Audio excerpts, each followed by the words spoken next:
right now on 5 on your side at 10. Winter jackets still needed for Sunday, then a big warm-up to start the week. It's amazing what we can do when we come together. Restoring a piece of African American history. The rehab project happening in Chesterfield. But first, who knows what happened? It's life now. It happens everywhere. A quiet neighborhood turns into a crime scene. What led to an officer-involved shooting in O'Fallon, Missouri? We begin at 10 with new details in a story 5 on your side was the first to break. Within the last hour, we've confirmed police shot and killed a 32-year-old man not far from St. Dominic High School in O'Fallon, Missouri. Good evening. I'm Brent Solomon. It happened after officers say a man barricaded himself inside of a home. When he finally came out, they say he pointed a gun at police. New at 10, Travis Cummings reports on what led to that ordeal. A pretty active night in this subdivision on Longfellow Circle. The St. Charles County Incident Response Team have been working for hours around this house where an officer shot the barricaded subject during an exchange of gunfire. Meanwhile, residents are safe but shocked. We were talking and bringing the stuff in, and a police officer came over and said, hey, there's been shots fired. You guys need to go inside. So we did. Michael Wooliver had to rush his family in from the store this afternoon around 2:30. They pulled up to multiple police and a SWAT team surrounding a house nearby on Longfellow Circle. And there's probably about 12 of them in there, and they all had guns out.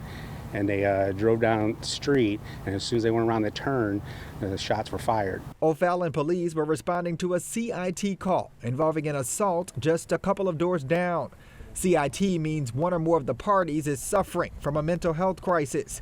Officers got there and found a 32-year-old man had made threats to his parents with a gun and fired into the ground, but neither of them were hurt. That was real because, I never really heard on any subdivision like that. We sent the girls downstairs and we stayed upstairs just to watch what was going on. Negotiators tried to get the man to come out.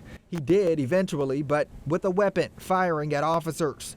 The officers shot the man and killed him. Yeah, I'm surprised, but stuff goes on with families. Nobody knows what's going on. Who knows what happened? It's life now. It happens everywhere. Travis Cummings, 5 on your side. And no one else was hurt in that shooting. Authorities continue to investigate the circumstances. Developing tonight, a 3-year-old boy is in the hospital after he shot himself in the eye. It happened at the 3000 block of California Avenue earlier this afternoon. That's in the Benton Park neighborhood. The 3-year-old is currently fighting for life. Police have not released any other details just yet. Another bitterly cold night in our area, but some relief is on the way. Meteorologist Jim Castillo now with your weather first forecast. Jim. Brent, it is one of the coldest nights. Usually a night like this is found in the middle of January. So we're in the teens for overnight lows, widespread tonight, even in downtown St. Louis. So a lot of the Blues fans headed to the game earlier and they were all bundled up, and you should be. So if you're headed out this evening, which I can't imagine anybody wants to get out in this, it is a little bit breezy, but the wind has died down from earlier. It is clear. And of course, with that slight wind out there, it's west-northwest at about 10. It feels like 17 degrees, but the actual temperature is still 27 in St. Louis. Dew point really low, and the wind dies down a little bit further tonight, so that allows the temperature to plummet down into the teens everywhere from about really 15 to about 19 degrees. Some areas maybe even closer to 10 tonight in those wind-sheltered valleys. Current temperatures at the moment, most of us in the 20s, but again, that wind chill very low. Feeling like the teens at the moment. Brent, a big warm up on the way. I'll have that forecast for you in just a bit. All right, ready for that. Well, tonight a Metro East nonprofit spent the evening in downtown St. Louis to help the homeless. Volunteers with Making a Difference gave out covers, water, food, and other supplies. We featured this organization this week in our A Way Forward series. Making a Difference needs a new van in order to continue helping others. If you'd like to donate, look for this story on KSDK.com. We have new information tonight about a fire at a North St. Louis County nursing home. That fire happened around midnight at Brentwood Nursing and Rehab. That's in Florissant, displacing the elderly residents who live there. Tonight, we know 5 people had to go to the hospital. They're being treated for injuries. The fire is under investigation. Tonight, the Poplar Street Bridge is back open after a crash involving an IDOT truck. This happened just before 2 this afternoon in the eastbound lanes.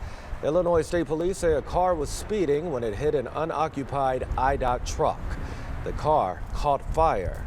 An officer was able to put out the fire and remove the driver. No one was hurt.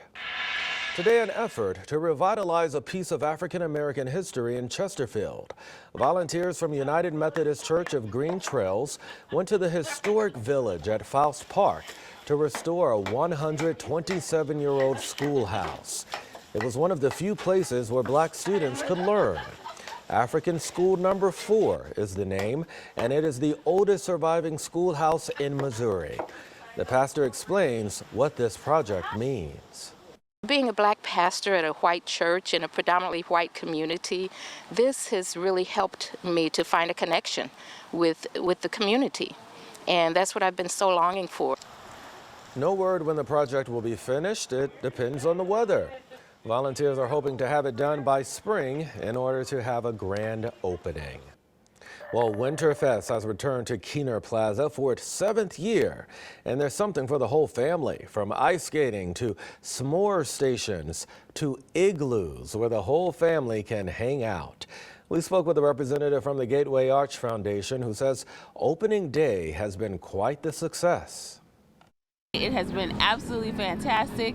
The momentum, the energy, the excitement of the people to just be back in the city, back, out ice skating and enjoying the winter. So we're so happy to have everybody down and hope that you come out all season long. All right, Winterfest continues through January 1st, so plenty of time. You can find out more about the festivities in our As Seen on TV section of KSDK.com. Well, it's a celebration of sportsmanship. Tonight, the 2022 Musial Awards were held at the Stiefel Theater. Named after legendary Cardinals Hall of Famer Stan Musial, the awards honor the greatest moments in sportsmanship. And this year, Albert Pujols received the Lifetime Achievement Award. Our very own Mike Bush was once again host of the Musial Awards.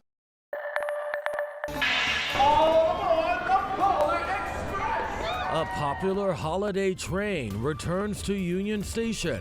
How you can experience the movie magic in real life. Get ready for Thanksgiving dinner in just a few days. Coming up, our Verified team verifies whether those tasty foods are safe for your pets. Bitterly cold tonight. Heavy coats needed for Sunday morning. Then a big warm-up starts Monday. And last into Thanksgiving, the holiday outlook coming up. Well, the iconic Polar Express has pulled into Union Station to take families to the North Pole. Experience the movie magic come to life. You can interact with the movie's characters, drink hot chocolate, and get your very own golden ticket. Tickets are now on sale, ranging from $35 to $95. The Polar Express runs until December 30th. Fill up the stocking. I may be rushing things, but deck the halls again now. They sound good. You couldn't see me behind the scenes, but I was kind of jamming along. St. Louis Union Station isn't the only one joining in on the holiday fun. Kirkwood held its annual holiday walk today. Families came out to downtown Kirkwood where they were met with those carolers and, of course, hot chocolate. Children were able to get a picture with Santa, and Mrs. Claus was there. Meantime, adults got a chance to do some early Christmas shopping while enjoying a variety of entertainment. Go ahead and grab your winter coat and ice skates. The Steinberg Ice Rink in Forest Park is officially back open for the season. Steinberg is the largest outdoor ice skating rink in the Midwest, and it's open to the public every day, including holidays, until late February. Lows tonight in the teens. One of the coldest nights we've seen. And you know what's going to get warmer, though. I'll let you know when and how long that warming trend will last. Developing tonight, Elon Musk has reinstated Donald Trump's Twitter account. The decision reverses a ban that has kept the former president off of this social media site following the January 6th Capitol attack. Musk made that announcement after holding a poll asking Twitter users whether Mr. Trump's account should be reinstated. It's not clear if the former president would actually return to Twitter. He said in the past that he would not rejoin.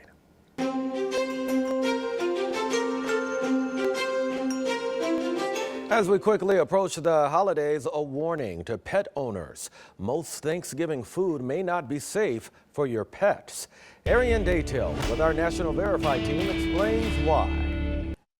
Thanksgiving leftovers. They may taste super yummy to you, but be careful before serving that food to your furry family members. We checked with these sources and they say many of the foods on the Thanksgiving table, well, they aren't safe for pets to eat. First up, the main event. While turkey is often used in commercial dog food and can be healthy for dogs when cooked plain, Thanksgiving turkeys are packed with flavor. Or at least they should be. And the fats, oils, spices, and seasonings used to flavor it, as well as the skin, well, they can be dangerous to pets. That's because too much fat puts pets at risk of pancreatitis, which according to the Pet Poison Helpline is an inflammation of the pancreas that can result in vomiting, diarrhea, loss of appetite, and abdominal pain for your pet. So it's a no for turkey. Next up, the holiday ham. According to the American Kennel Club, ham contains a higher fat content than most other types of meat. It's often high in salt and sugar, according to Purina. Both of those are reasons why ham is bad for pets. So how about stuffing or dressing? Onions, garlic, and chives, well, they're all common ingredients in stuffing, and they're poisonous to both dogs and cats, according to the Pet Poison Helpline. So it's a no for all of these items too. But there are some plain foods often used in Thanksgiving dishes that are safe for pets. Apples, green beans, sweet potatoes, zucchini, winter squash, carrots, and popcorn are all on the Pet Poison Helpline's list of pet-safe foods. It's important to stress, though, that these foods must be free of oil, butter, fats, sugar, spices, seasonings, and salt. According to the American Veterinary Medical Association, the safest way to treat your pet during the holiday season, well, it's to share some treats or a holiday-themed toy. With your Verify, I'm Ariane Daytil. To receive daily fast food. All right, with Thanksgiving in mind, some local nonprofits are already helping those who are in need. Today, the Greater St. Louis Area Council collected thousands of pounds of food for their 37th annual Scouting for Food event. 22,000 Boy Scouts went door to door across neighborhoods to pick up the donations. The head of the St. Louis Area Food Bank explains why these drives mean so much for families. A lot of people are working or they're on a fixed income and they're just struggling. They're coming to see us for the very first time. And so we want to be able to be here to give them nutritious foods, treat them with dignity and respect. Food banks say they prefer non-perishable foods if you're making a donation. They ask families to avoid donating any type of glass jar. Save a Lot and Better Family Life teamed up today to put a new spin on bowling. It's called the Turkey Bowl. Shoppers could buy $6 bundles of cans and dry goods to donate to Better Family Life. And when they did, they would get the opportunity to bowl a turkey down the aisle. Whoever got 3 strikes in a row got a turkey dinner for a family of 4. 5 on your side, Sydney Sawworth was the MC at that event. Fantastic. Yeah, it is.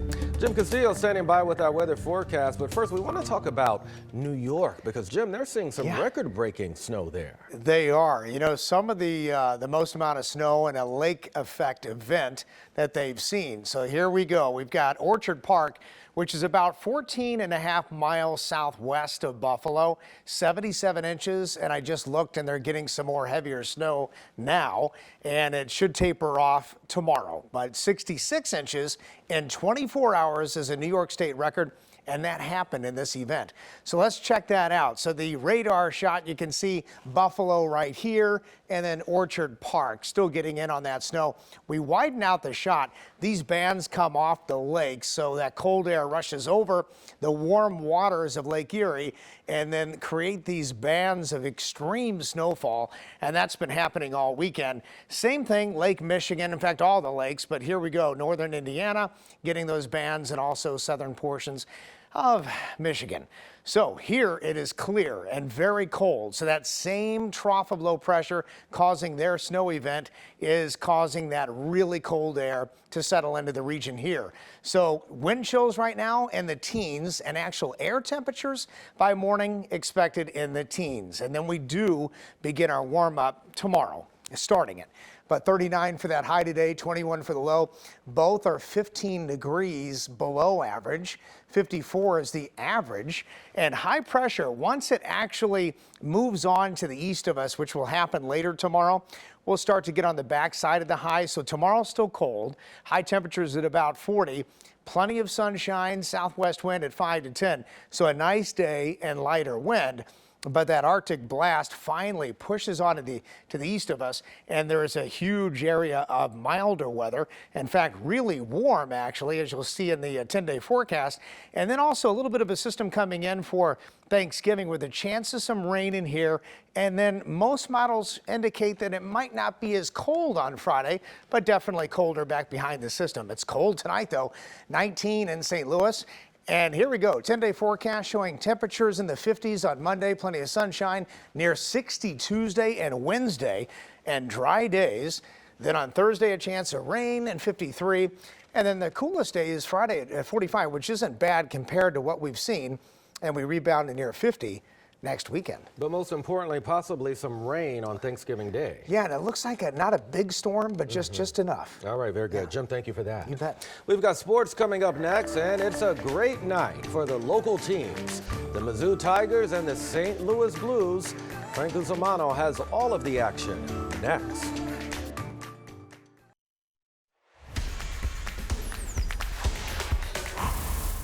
Not too long ago, we were actually wondering when the Blues would actually win again. Now the question is completely reversed. You can't stop this train. Ducks in town, and this is what you call hand-eye coordination. Noel Achari with a deft deflection hits 1-0 note. Corey Miller dyed his hair and went to the game. Later, gorgeous pass, Robert Thomas, Pavel Buchnevich, 2-0 Blues. That combo was really clicking, and they tried it again in the second. Thomas, Buchnevich, 3-0 Blues in the second. Buch, 5 points tonight. Blues were flying. Braden Shen on the odd man rush with a cannon. Blues make it 6 in a row with a 6-2 triumph. It seemed like Thomas was trying to get Buch the hat trick. Yeah, I mean, you can only do so much. He's got to put it in the net. So I tried to get him a couple chances and would have loved to see that for him. So too bad, but maybe next game. Mizzou quarterback Brady Cook is one of the more scrutinized college athletes in the region. Well, last week he was the best player on the field for Mizzou, and tonight he was pretty good against New Mexico State. And if you're the quarterback, always a good idea to get the ball to Luther Burden, who will hurdle into the end zone. 7-0 Tigers. Mizzou just for 250 and 3 scores. An emotional week for Illinois coach Brett Bielema, whose mother died on Thursday. Today, his team played their guts out for him at Michigan. Chase Brown with the score to put Illinois up in the second half, his second touchdown of the day. Michigan fought back, and with 12 seconds left, their star kicker, Jake Moody, nails the 35-yarder. Michigan survives with a 19-17 win over the Illini. Maryland and SLU in the Hall of Fame tip-off tourney in Connecticut. End of the first half. Yuri Collins wanted the foul, and watch him run to try and protect his coach, Travis Ford, from getting ejected. Travis got a technical instead. Big day for high school football. East St. Louis is going to the state championship after beating Lamont 32-29. Cape Central beat MICDS 14-10, and Blair Oaks knocked off Lift for Life 42-0. Class 6 semifinal, CBC at Liberty North, and it was the Jeremiah Love Show. 159 yards rushing, 3 scores. CBC rolls 46-21. They will try to make it back-to-back state championships next week against Lee Summit North. Scott Pingle does a great job with that program. St. Mary's hosting Hillsborough. David Leonard buys some time and wisely hits Ferran Washington, and they won't catch him today. St. Mary's advances to the semifinals with a 55-44 win. Guys, it's an honor to be with you here tonight. Nice. Yeah. Good to see you. Thank you for allowing me in. How's the puppy? That's the question, right? Outstanding, yes. More people talking about the puppy than sports nowadays. Yeah. All right, thank you much, my friend. How are we looking, Jim? Cold, very cold. In fact, teens tonight, and then with a little bit of a breeze, it's going to feel even colder. But tomorrow, 40s for the high, so it's still a cold day. Plenty of sunshine, but less wind, so it feels better. Then on Monday, 54, it is pleasant. And then Tuesday, plenty of sunshine, near 60. Yeah, go golfing. And then we've got Wednesday at about 60. Then for Thursday, that is Thanksgiving, 53. A lot of clouds out there and some rain showers are possible. And then some cooler air comes in Friday. It doesn't look as cold as it did the past couple of days. So 45 for that high, a chance of a rain shower. Then over the weekend, high temperatures near 50. And next Monday and Tuesday, so, 10 days out here, we're in the 50s for highs. So really decent weather. All right, we'll take it. Thank you, Jim. Yeah. And thank you for joining us. That's all of our time at 10. Saturday Night Live is next. Have a great weekend.